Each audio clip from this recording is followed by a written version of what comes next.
ইমাম বুখারী রাহমাতুল্লাহ আলাইহি এটা জানেন ভালো করে, আকীদার ক্ষেত্রে মাযহাবের কোনো বিরোধ ছিল না।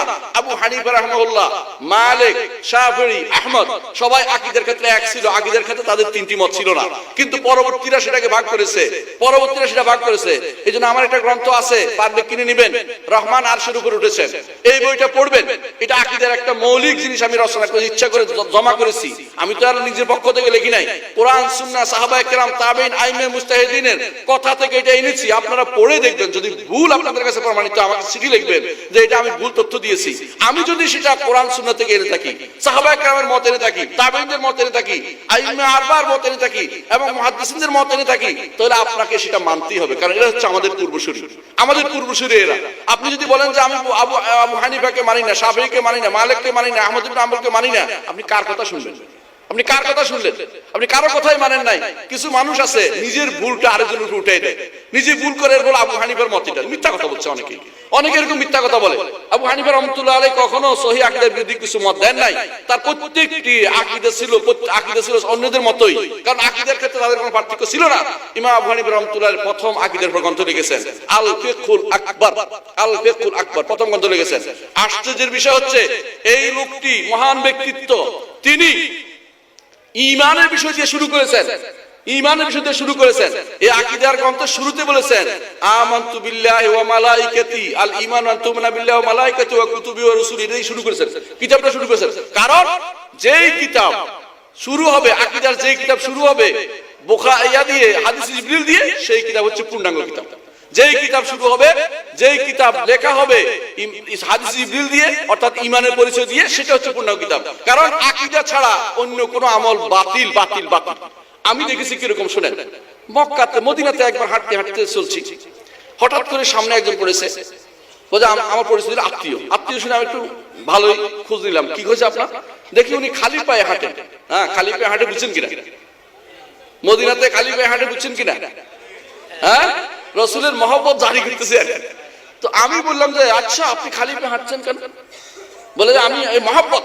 উনি আবার ইংরেজিতে খুব ভালো পারেন। হ্যাঁ, আই লাভ মুহাম্মদ, মুহাম্মদকে পছন্দ করি, আই লাভ মাই প্রফেট, তো মুহাম্মদকে পছন্দ করি। তাই বললাম যে এই পছন্দের দাবিতে আপনি তো ময়লা নিয়ে কিছু করেন, মসজিদ নববীতে উঠবেন, তো মসজিদ নববীটাকে ময়লা করে দিবেন আপনি এটা ভালো কাজ করতেছেন না। রাসূলুল্লাহ সাল্লাল্লাহু আলাইহি ওয়াসাল্লাম সাহাবীরা কি পছন্দ করতেন জুতা পরতেন না? হ্যাঁ, জুতা পরতেন কিনা বলেন তো? জুতা পরে তারা নামাজও পড়তেন, জানেন কিনা এটা? কারণ মসজিদ নববীতে তখন নিচে ছিল না, এরকম স্টাইলস করা ছিল না, তো এত সুন্দর ছিল না, মাটি ছিল ভাই। সেখানে বৃষ্টি হলে কাদা পড়তো।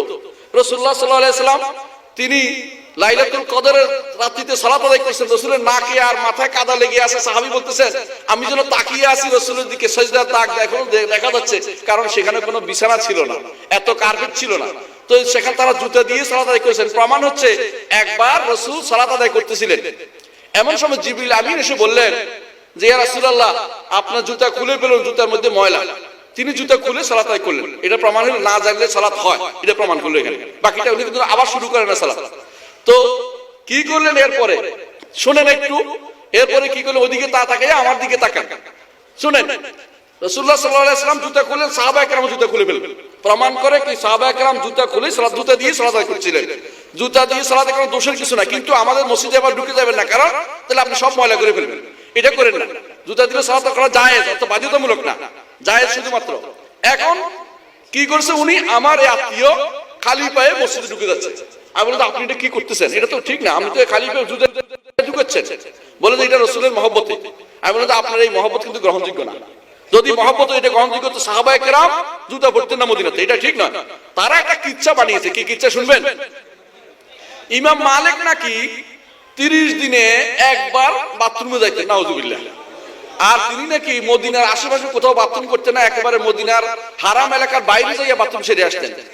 এত বড় মিথ্যা কথা যে আপনাদের, এত মিথ্যা কথা এটা হাস্যকর। এটা প্রমাণ হচ্ছে কেউ যদি মদিনা যায়, বুঝবে মদিনা মসজিদ নবী থেকে যে কোনো দিকে আপনি যান না কেন, 4 কিলোমিটার 5 কিলোমিটার কমে কোনো হারাম এলাকা নাই। তিনি যদি কোনো হারাম এলাকার বাইরে প্রতিবারে বাথরুমের জন্য বাইরে যাইতেন, তাহলে মসজিদ নবীর দরজা দিত কি আমাকে বলেন তো? তাহলে বলতে হবে যে এই লোক ফেরেশতা ছিল, তার বাথরুম কোনদিন লাগতো না, কারণ তিনি মদিনাতে কখনো আশেপাশে খালি পায়ে হাঁটতেন তিনি, এবং তিনি বাথরুমে যাইতেন না।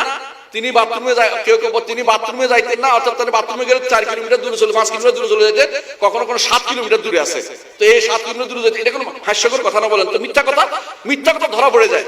যে জিনিস আপনার দেখবেন যে মিথ্যা কথা, এটা তো সাধারণভাবে ধরা, বিবেকে বলে যে মিথ্যা কথা। এই মিথ্যা কথা বলে আমি বলতেছে যে ইমাম মালিক তো, আমার ওই আত্মীয় বলতেছে ইমাম মালিক তো এইভাবে জুতা পড়তেন না। আমি ইমাম মালিকের আগে বহু মালিক চলে গেছে। মালিক তো তাবেঈর ছাত্র। ইমাম মালিকের আগে সাহাবী গেছে, তাবেঈনরা গেছে, ওরা কেউ দিনটা শিখাইতে পারে না। ইমাম মালিকের কথা আপনি মিথ্যাচারটা কেন করলেন? ইমাম মালিকের উপরে এটা একটা মিথ্যাচার, এটা কোনোদিনই ছিল না। জুতা পরে আপনি ঢুকেন মসজিদে, উনি বললেন যে এক হবে না, তুমি তো ওহাবি হয়ে গেছো। আমি তো ওহাবি না, তুমি তো নিশ্চয়ই বিশ্বাস করো যে রাসূল গায়েব জানেন না। হ্যাঁ, রাসূল গায়েব জানেন না তো। অথচ তিনি, আমি দেখেছি রাতের বেলা উঠে তাহাজ্জুদ পড়তেন, সারা রাত ধরে নামাজ পড়তেন। তার কি নামাজ কবুল হবে? যেই ব্যক্তি বিশ্বাস করবে রাসূল গায়েব জানবে, তার যত ইবাদত কিছু কোনো কাজ লাগবে না, কোনো কাজ লাগবে না। যে ব্যক্তি মনে করবে আল্লাহ সব জায়গায় আছে, তার যত ইবাদত করে কোনো কাজ লাগবে না, তার পিছনে সালাত হবে না, তার পিছনে সালাত হবে না।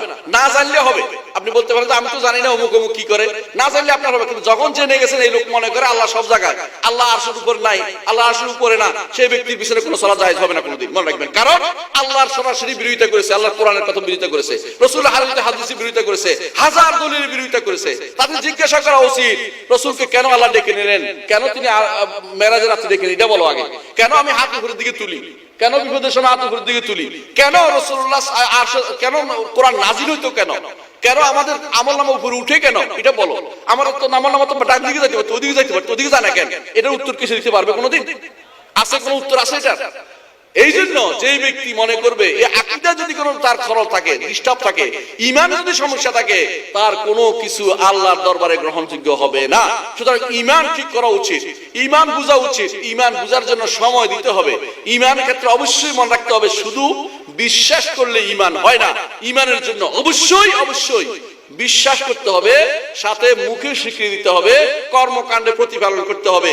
কম হোক বেশ হোক কিছু না কিছু থাকতে হবে। কর্মকাণ্ডের মধ্যে একটাকে রাখা হয়েছে আলামত হিসাবে, সেটা হচ্ছে সালাত। যে ব্যক্তি সালাত পড়বে না সে ঈমানদার বলে বিবেচিত হবে না। রাসূলুল্লাহ সাল্লাল্লাহু আলাইহি ওয়াসাল্লাম সাহাবীরা এটাই বলতেন। আব্দুল্লাহ ইবনে শাকিক আল-বালাখি রাহমাতুল্লাহ আলাইহি বলতেছেন, আমি রাসূলুল্লাহ সাল্লাল্লাহু আলাইহি ওয়াসাল্লামের 30 জন সাহাবীকে পেয়েছি, তারা সবাই বলতেন যে ব্যক্তি সালাত ত্যাগ করবে সে কাফের হবে, সে কখনো ঈমানদার থাকতে পারবে না। মান তারাকা সালাত ফাকাদ কাফার, তারা এটা বলতেন। সুতরাং প্রত্যেকটি মানুষকে এইটাই জানা উচিত, ঈমানিয়াতের ক্ষেত্রে কোনো সামান্যতম ছাড় দেওয়ার সুযোগ নাই। ঈমান ছাড়তে হবে, ঈমান ছাড়লে সব শেষ। মানুষের কোন কোন জিনিস আছে শুনেন, একটা আছে ধরেন কারো সর্দি রয়েছে, সেইটা চলে কোন রকম, কিন্তু ক্যান্সার হলে বলে যে বাবারে যার ক্যান্সার হয়েছে তার কোনো কিছু আর গ্রহণযোগ্য হবে না। দেখেন যে কোনো সময় চলে যেতে পারে, মানুষ জীবন সম্পর্কে হতাশ হয়ে